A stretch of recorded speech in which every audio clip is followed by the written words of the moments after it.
Raja Namrus dipercaya sebagai orang pertama yang menguasai ilmu sihir di dunia ini, meskipun ada juga cerita mengenai Harut dan Marut. Namrus, yang merupakan Raja Babilonia yang hidup antara tahun 2275 sebelum Masehi hingga 1943 sebelum Masehi, sering kali dikaitkan dengan zaman Nabi Ibrahim alaihissalam. Dia adalah keturunan Nabi Nuh alaihissalam, dengan silsilah lengkap Namrus bin Kanan bin Kus bin Ham bin Nuh alaihissalam.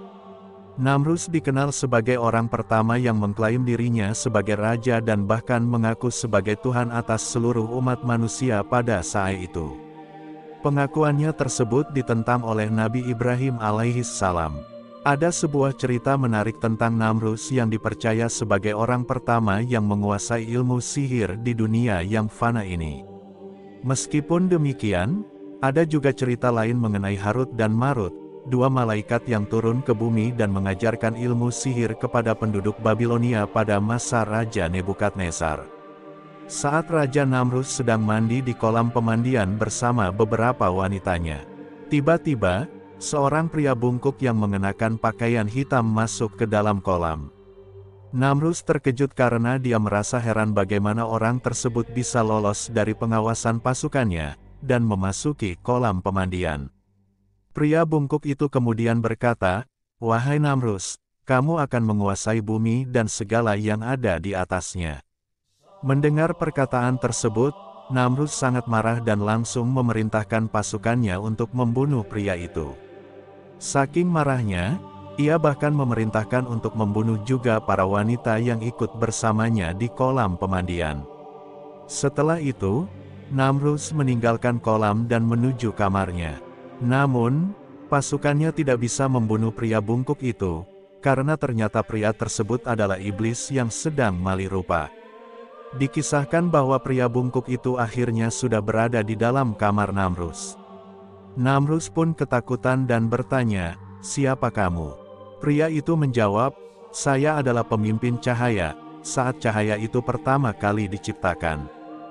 Jika engkau ingin menguasai dunia dan segala yang ada di atasnya, aku bisa memberikannya padamu," kata iblis dalam penyamarannya.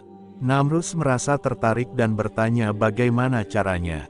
Pria itu kemudian memberi petunjuk, "Pergilah ke sebuah bukit yang ada sebuah gua, lalu masuklah ke dalamnya." Namrus pun mengikuti arahan pria bungkuk tersebut untuk mencari gua yang dimaksud. Setelah sampai di gua dan bertemu dengan pria bungkuk itu, Namrus berkata, "Bukankah kamu telah berjanji untuk memberikan kekuatan dan kekuasaan kepadaku?" Pria bungkuk itu menjawab, "Benar, tapi ada syaratnya. Kamu harus melihat diriku dalam bentuk asliku."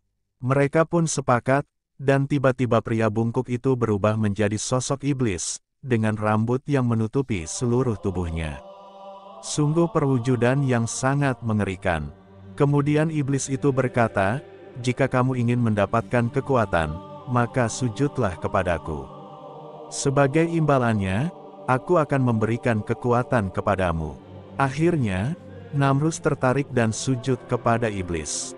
Dengan demikian, Namrus menjadi orang pertama yang melakukan perjanjian dengan iblis. Setelah Namrus sujud, iblis mulai mengajarinya ilmu sihir. Karena itu, ada yang mengatakan bahwa Namrus adalah orang pertama di bumi yang mempelajari sihir.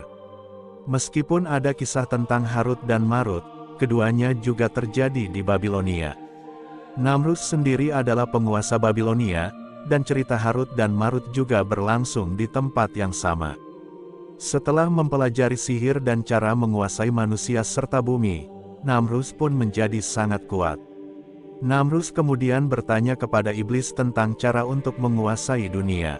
Iblis pun memberi jawaban, "Bunuhlah ayahmu. Setelah kau bunuh ayahmu, Raja Kus, kau akan menjadi penguasa dan kelak memerintah bumi." Maka, Namrus pun membunuh ayahnya. Setelah membunuh ayahnya, Namrus merebut tahtanya dan mulai menguasai Babilonia dengan penuh intrik dan kekejaman, kesombongan, dan ilmu sihir yang dimilikinya. Akibatnya, orang-orang takut padanya, dan Namrus mulai menyerang negara-negara tetangga untuk memperluas kekuasaannya di bumi ini. Menurut riwayat dari Al-Imam Mujahid, ada 4 raja yang pernah menguasai bumi. 2 di antaranya adalah orang beriman, yaitu Nabi Sulaiman AS dan Iskandar Zulkarnain, sementara yang 2 lagi adalah orang kafir, yakni Namrus dan Buhtun Nasr, penguasa yang menghancurkan Baitul Maqdis dan Haikal Sulaiman. Tapi kisah Israiliyah ini tidaklah dijadikan sebagai rujukan, karena kita memiliki sumber yang lebih kuat, yaitu Al-Quran dan Sunnah Nabi Muhammad SAW. Wallahu a'lam bi'as-shawab.